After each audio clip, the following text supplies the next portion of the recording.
Så er vi kommet ud i garagen igen, og jeg har fået startet noget software op til den her vældige CNC-maskine, jeg vil bygge. Langt om længe har jeg fået koblet op midlertidigt her på et bræt med stepper driver. Så er maskinen midlertidigt blevet sat op med midlertidige ledninger rundt hængende osv. Der er blevet monteret motor på, og så er der blevet sat en kuglepind på indtil videre, og noget papir er lige lagt op på en plade. Så nu er planen så, at vi skal prøve at starte op. Så nu prøver jeg den her lille fil, jeg laver, trykker send, se hvad der sker. Sådan sker der i hvert fald.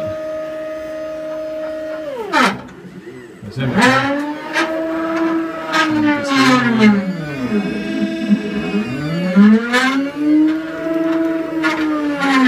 Fokus, goddammit.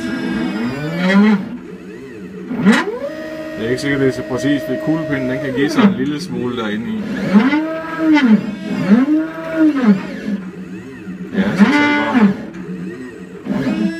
Der sidder en lille fjeder oppe i røret på kuglepinden, for at den ikke skal blive smadret fuldstændig på kuglepinden.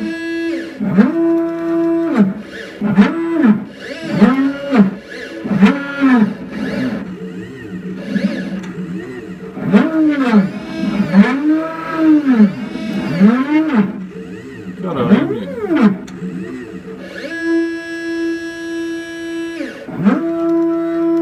Det her var lige noget jeg lavede på 2 minutter, bare lige inde i CAM-programmet for lige at se, om det hele taget virker.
Det kan vi vist godt sige, at første test,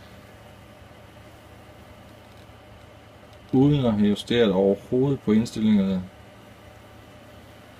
det er vist en succes. Så bliver næste step simpelthen at få sat nogle endestop på og få maskinen gjort lidt pæn, og så få sat en fræserhoved på, så den også kan fræse i træ og eventuelt også aluminium. Måske kompakt laminat, som der ligger på nu også, hvis vi er lidt heldige.